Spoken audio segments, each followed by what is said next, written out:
ఈ వీడియో చేయడానికి గల కారణం ఏంటంటే, ముఖ్యంగా ఈ మధ్యకాలంలోనే కాదు, లాస్ట్ నాకు తెలిసినప్పటి నుంచి చూస్తుంటే ఎక్కడ చూసిన సందుల్లో చిన్న చిన్న పిల్లలు పక్కన ఒక అబ్బాయి కలిసి సందుల్లో వాళ్ళు 10th క్లాస్ కాదు, అంతకన్నా తక్కువ క్లాస్ నుంచి కూడా కాలేజ్ వాళ్ళు కూడా చూస్తూ ఉన్నారు.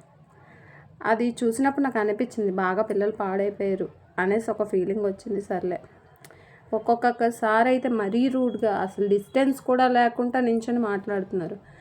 అలా చూసినప్పుడు ఎవరైనా చూస్తారు అలా చేసినప్పుడు. అది ఎందుకంటే సందుల్లో ఎవరో ఒకరు వెహికల్స్ వస్తాయి, నడుస్తూ ఉంటారు.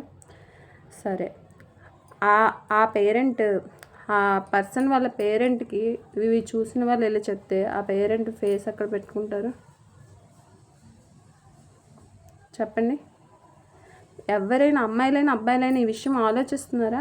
మీరు అసలు దేనికి స్కూల్కి వెళ్తున్నారు, దేనికి కాలేజ్కి వెళ్తున్నారు, మీరు ఎప్పుడైనా ఆలోచించారా? ఈ టైంలో అట్రాక్షన్ ఉంటుంది, కాదని లేదు, అట్రాక్షన్ ఉంటుంది. కానీ దానివల్ల ఇప్పుడు నాకు సపోజ్ నేనే ఉన్నాను, నాకు ఇలా అనిపిస్తుంది అన్నప్పుడు నా పేరెంట్స్ గుర్తుకు రావాలి.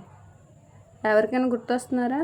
నేను చేసిన దాన్ని నేను ఎందుకు వచ్చాను, నా పేరెంట్స్ ఎందుకు ఇన్ని డబ్బులు పెట్టి చదివిస్తున్నారు అని ఎప్పుడైనా ఎవరైనా ఆలోచించారా? లేదు.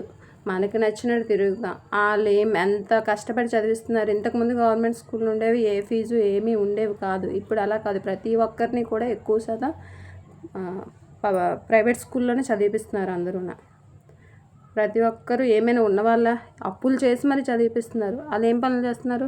కూలి పనికి వెళ్ళేవాళ్ళు, కాయగూరలు అమ్ముకున్న వాళ్ళు,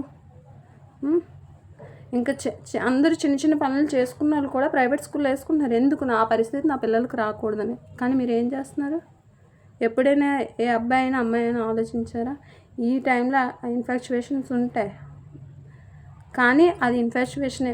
కొంతమందికి అయితే అసలు అవతల వాళ్ళ మీద ఏ ఫీలింగ్ ఉండదు. పక్కన ఉంటారు కదా, పక్కన ఫ్రెండ్స్ ఉంటారు కదా, ఆడు చూస్తున్నాడు నీ వైపు అంటే, అవునా నేను అందగత్తిని కదా, నన్ను చూసేస్తున్నాడేమో అని ఇది కూడా చూడడం స్టార్ట్ చేస్తుంది.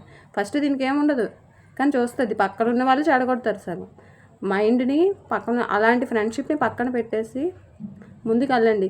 మనకి మైండ్లో బ్యాడ్ థాట్ వచ్చినప్పుడు మన పేరెంట్స్ కోసం ఆలోచించండి. నా వల్ల నా పేరెంట్కి ఏ విధమైన కూడా బ్యాడ్గా, నా వల్ల ఎప్పుడు నా పేరెంట్ తలదించుకునేలా చేయకూడదనే ఒక ఉద్దేశంతో ముందుకు పోండి.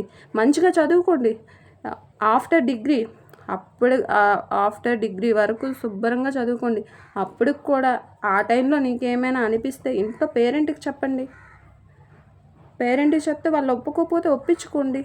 నిజంగా జెన్యూన్ అయితే చిన్న వయసు నుండే ఇప్పుడు కాలేజ్ వాళ్ళ కోసం చెప్తున్నా, వాళ్ళు ఏదో చేస్తారు. వాళ్ళు చూసి చిన్నోళ్ళు కూడా, 6వ క్లాస్ 7వ క్లాస్ నుంచి కూడా పిచ్చి పిచ్చి మాటలే, డబల్ మీనింగ్సే. అది అసలు ఏమవుతుంది? ఇప్పుడు మా పిల్లలు చిన్నోళ్ళు, నాకు వాళ్ళు పెద్ద అవుతుంటే భయం వేస్తుంది ఇదంతా చూసి, వాళ్ళ టైంకి అలా మారిపోతుందని. నాకు చాలా బాధ అనిపించి ఈ వీడియో చేస్తున్నాను నేను. ఓకేనండి, ఈ వీడియో వల్ల ఒకరిద్దరైనా మారుతారు అనుకుంటున్నాను నేను. మనం ఏం చేసినా కూడా మన పేరెంట్స్ బాధపడకూడదు, తలదించుకోకూడదు. వాళ్ళ కష్టానికి మనం ఏమైనా హెల్ప్ఫుల్గా ఉండాలి, కానీ పెయిన్ఫుల్గా ఎప్పుడు ఉండకూడదు. నా మాటలు కనుక నచ్చినట్టయితే లైక్ అండ్ సబ్స్క్రైబ్ చేయండి.